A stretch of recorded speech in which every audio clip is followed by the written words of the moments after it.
I'm a huge film fanatic. I mean, that's one of my biggest passions. I love film directors. They are some of my biggest inspirations. Yeah, for the long songs, to me it's like a sort of soundtrack sometimes to more, could be to a visual, it's very visual and maybe cinematic writing in a way.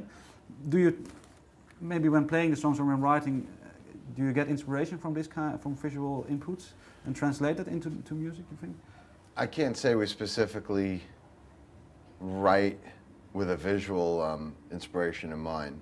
For me personally, I'm a huge film fanatic. I mean, that's one of my biggest passions. I love film directors, and they are some of my biggest inspirations. Guys like David Lynch and Woody Allen and Alfred Hitchcock and P.T. Anderson. And, you know, these guys are my heroes just as much as any musician.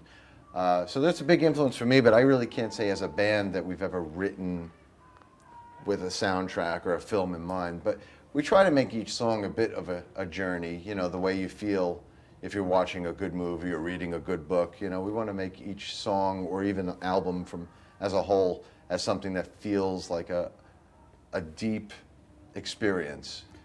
Okay, well, John Root, your keyboard player, he mentioned the album was more gothic than maybe.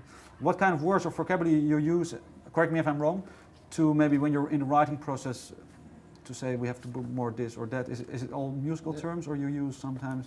Usually the terminology we use to relate to each other are other band comparisons. And sometimes it comes back to bite us in the ass because the fans will see us, you know, maybe the chalkboard in the studio where it'll say, you know, the Meshuggah riff or the Megadeth riff, and sometimes that comes back to haunt us. But we're just using that as terminology off the top of our head. You know, we can have a Muse riff and a Meshuggah riff, and you know, even when we were making this album, we joked and put a Partridge Family riff just to see if, you know, if the fans would go crazy. So that's the way we kind of use the terminology when we're writing. But I saw that Jordan described something on this album as gothic. I mean, I don't see that. I don't see why he would say that, but I guess it's all personal interpretation.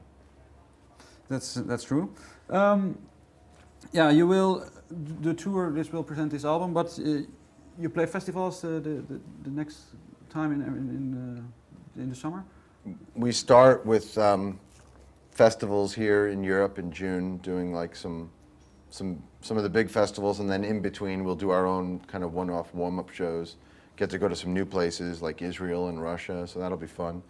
And then we're going to go back to America and do Progressive Nation in America and Canada, and then come back here in Europe to do Progressive Nation in September, October, and November.